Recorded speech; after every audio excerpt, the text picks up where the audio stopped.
What's going on, everyone? Welcome to Movie Emporium's TV review of the Apple TV Plus original series, Dark Matter. This will follow episode 2, which is called Trip of a Lifetime, which is once again directed by Jakob Verbruggen. Okay, so that ending was quite something.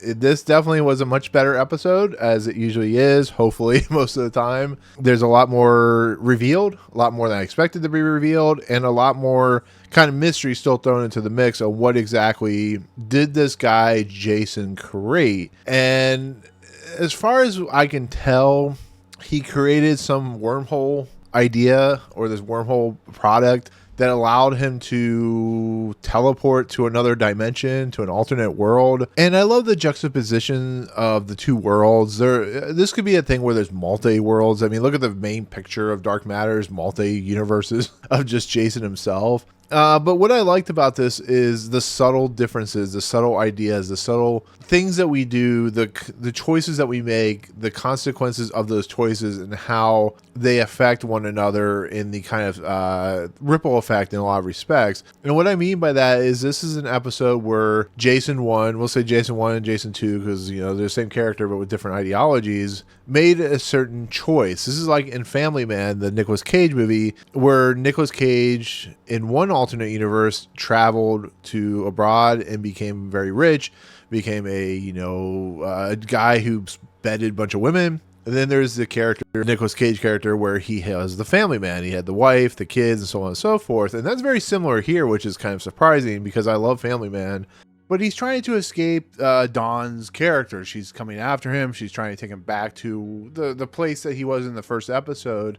And I truly appreciate why this episode does what it does, because you have two stories, two different characters of the same mold, I guess you could say. You have, let's just say, Daniela 1 and Daniela 2, and then you have John 1 and John 2. But it's nice to see kind of like the ripple effect of what that convergence, I guess you could say, or the fork in the road of what these two individuals did, when it comes to Jason 1 and Jason 2. Because the reason for why I say that is because Jason 1 is a family man. He is the guy that has a kid. He has a steady job as a teacher. He, of course, is, has a beautiful wife, and he gets transported into this alternate dimension where he is basically taking that other road where he was going to work on this project for many, many years. As we see, when we finally come across Daniela 2, she's kind of her strong woman. She, of course, is, I think she's dating or she's married to or whatever, of course, of the Ray character. And you start to see kind of the dichotomy and the interest and intrigue between the two sides, because when we had Jason 2 going over to the alternate dimension that he ends up becoming in, he is now dealing with the teacher stuff. He actually gets on the kids about using the laptops and the iPods and stuff like that. He's like, you're here to learn, you're here to teach. He's more forceful. It's the same thing when he talks to Jason 1's son, and he's like, oh, you should, kind of let her come towards you and kind of act like you like her, but, kind of, I don't know, insinuate upon it or whatever. And there's kind of a nice little back and forth there. And, there's a lot of good stuff that happens where she kind of questions a little bit about his mannerisms and how he's doing things, because he's never been as assertive as he is here, the way he kind of they went and had sex and stuff like that. And then on top of everything, he takes the wrong toothbrush. And then, of course, she looks at him when he when she puts her headphones in, because of course it's an Apple TV show, so you have to have Beats headphones.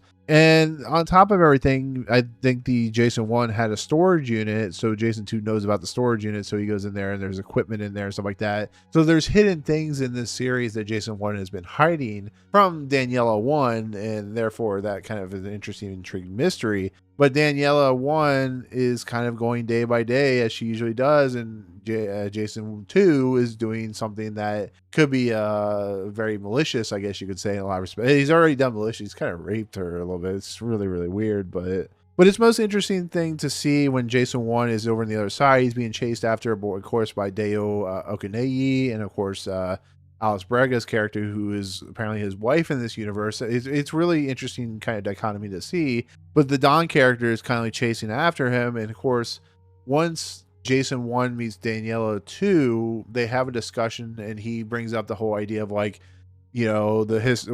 the story of what happened to him, where he was kidnapped and sent over to this new alternate universe. And it kind of makes Ray mad, which is pretty funny because on the opposite end, of course, Jason gets mad at Ray for what he feels like is coming onto his wife, possible cheating aspects, everything that has happened in the alternate universe in his world. He's kind of pushing back on Ray and stuff like that. So it's kind of a jealousy thing. But Jason 1 basically explains throughout this entire episode about how they have a kid, they're married, he's happy, and then he figures out when they go back to the house that is now being occupied by the Alice Braga character. They go in, he looks around, he's trying to find any kind of clues or information, and that's when he comes across that cube with the cube inside of a cube, and basically it points out that he realizes that this Jason, the Jason 2 character, the alternate universe Jason, took the road that he didn't take, so therefore he figured it out. He now knows he's inhabiting another Jason's universe, and he explains that to Daniela too. And Daniela, even though she's kind of like doesn't want to believe him, she kind of starts falling for him because she realizes that Jason 1 is a much caring person and really cares about her. And it leads to them kind of going at it when it comes to like almost having sex. And then there's a doorbell ring and all that good stuff, and he goes over there and it's Dawn, and she's tracked him down, and basically we get the holy crap moment, which it was like, wow, they're going there. She ends up, Dawn ends up killing Daniela too, with a bullet in her head, and she's dead. So that's going to make for some interesting kind of, what I would call storytelling when it comes later on, because he's taken hostage and taken back to the facility and stuff like that. And from there, it leads into like how the story is going to continue, how it's going to play out, how it's going to involve Jason 2 and Daniela 1, how she's maybe possibly going to start to become really suspicious of Jason 2 with everything he's doing. What exactly is that gigantic cube that is in the room that Jason 2 sees? And Jason 1 now being taken back hostage to Alice Braga's character and Deyo Okeniyi.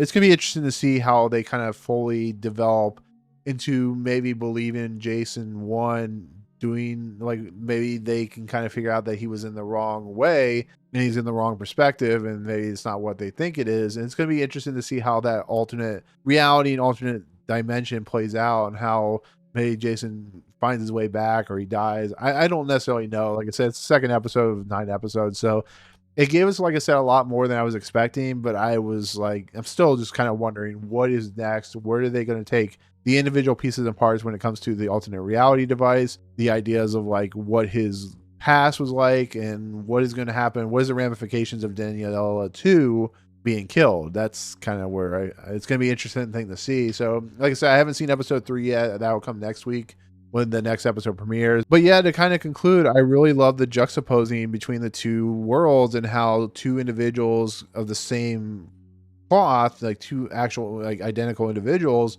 are basically divided just by the single decision they make. Because once again, Daniela 2 was supposed to have a kid, she didn't have the kid, and then the Daniela 1 had the kid. So it's really interesting to see both Jasons react to that singular moment and stuff like that. So I really appreciate what happens here. I really appreciate it. And for my score, I'll give it a 9 out of 10 because it's definitely a marked improvement over the kind of simplified version of episode 1. But other than that, yeah, that's pretty much my take on this episode. I think it's really well done and really well put together, and 100% enjoyable, and I'm looking forward to seeing what happens in episode 3. So with that said, that is going to do it. That is going to be my take on episode 2 of Dark Matter, which is called Trip of a Lifetime. Thank you so much for watching. Comments below, what do you think of this particular story, this particular episode? Once again, I'm following the TV series, not the book, so I'll probably go back to the book later. But if you think it's following it pretty closely, let me know. If you think, let me know if you don't know anything about the book, what your theories are. But please don't spoil it for me, because I do want to keep going with the TV series. That's just kind of how I look at it. So anyways, with that said, thank you so much for watching. If you like what you see on this channel, hit the subscribe button to join Movie Emporium. Hit that notification bell at top to find out what's coming next. If you like this video, awesome. Hit that like button. And as always, we'll see you guys on the next video. Peace out.